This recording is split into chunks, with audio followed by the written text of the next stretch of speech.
I'm John Fritz, and I'm 56 years old. I live in the west part of St. Paul. It's a very, very nice neighborhood I'm in nowadays. The first time I was homeless, I was actually 16 years old in my little hometown of McIntosh, Minnesota.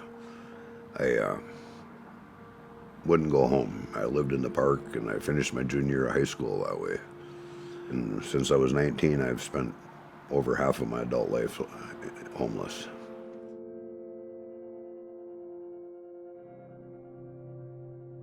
When I was a kid, my dad was very angry, very violent, and I finally had enough of it. I was using drugs and alcohol real heavily at that time. I believe it was definitely a coping mechanism. I was a scared kid. I was an angry kid. To be so isolated from everybody is so different than everybody. It's really hard to think that you can ever be like other people again. Last thing I remembered, I was up on University Avenue flying a sign, and next thing I know, I'm waking up in the ditch, and at that point, I couldn't stand myself. It was either kill myself or do something. And I went down to the mission, and I talked to the chaplain down there, and he talked me into going to the mental health unit. And that saved my life that night. I tell you, not having housing, when you're fighting for a place to live at nighttime, when you're looking around in different places, and it's really, really hard to maintain any kind of, you can't find a job because you don't have a phone, you ain't cleaned up. People really don't want to be around a homeless person. I think my hardest day in memory were just sleeping on someone's couch. Every night, I knew that the only option that I had was to sleep on somebody else's couch. And it was just hard just living with someone. Like, that was just like the biggest struggle for me, and I don't think, well, I hope I never go back to those days.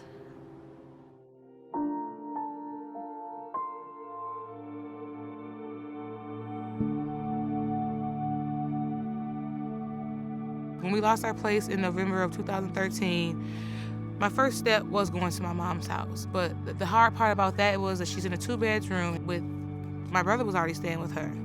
My kids had no set bedtime, no set time to eat, no set time to play or do homework. And I could just see how much of a drain or a strain it put on them daily.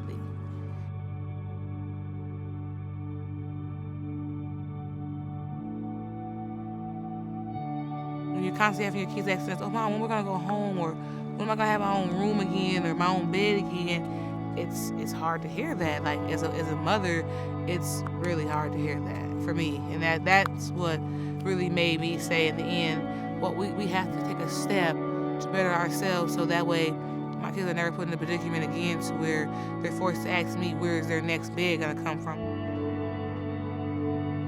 As a mother, you just struggle, and you have to make the right choices to better your family, and that's what I did. And Families Moving Forward really helped us get on the right path to bettering ourselves.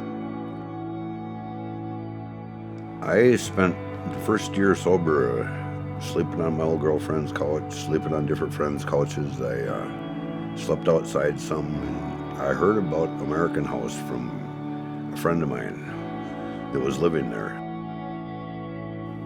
Thank God they let me in. So I got into American House, and I had my own place. Having that room was a very, very big thing to me. Frightening, yes, it was. But I knew that it was a step in the right direction.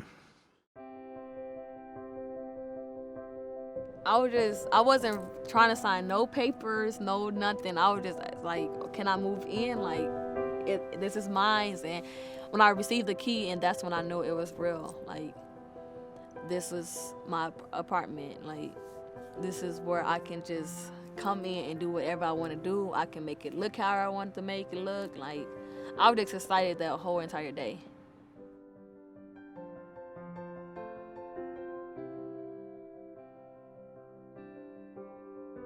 I accomplished so much with living in Nicholas Square, being on my own, that it was helpful, and it will be helpful for later down the line for other youths that's still out here homeless, and I found a spot like Nicholas Square or the other ones you guys gonna try to make. The place at American House, I was excited that I have something I can call mine. I had a key to my room. Nobody could come in and say anything to me. As long as I did a few simple things, followed the rules, nobody could take that away from me.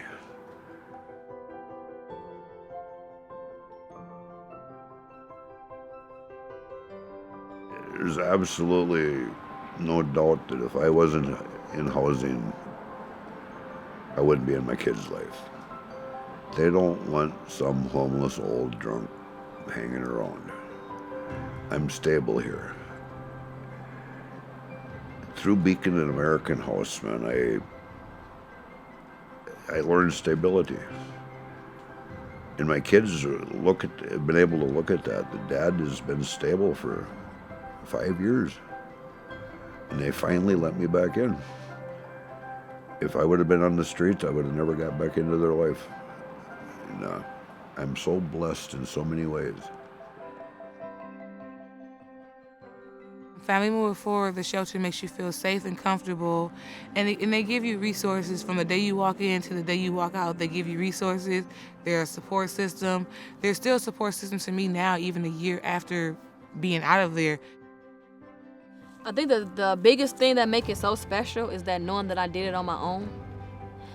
Knowing that I walked in Nicholas Square 2 years ago, homeless and lost, not knowing what to do, how to fill out a money order, being prepared to do this, and just mapping out a lot of stuff that I never even thought about before I lived at Nicholas Square. So when I walk into my own apartment now, I'm like, it's like a barrier off my shoulder. Like, I know what to expect. I know what to do now.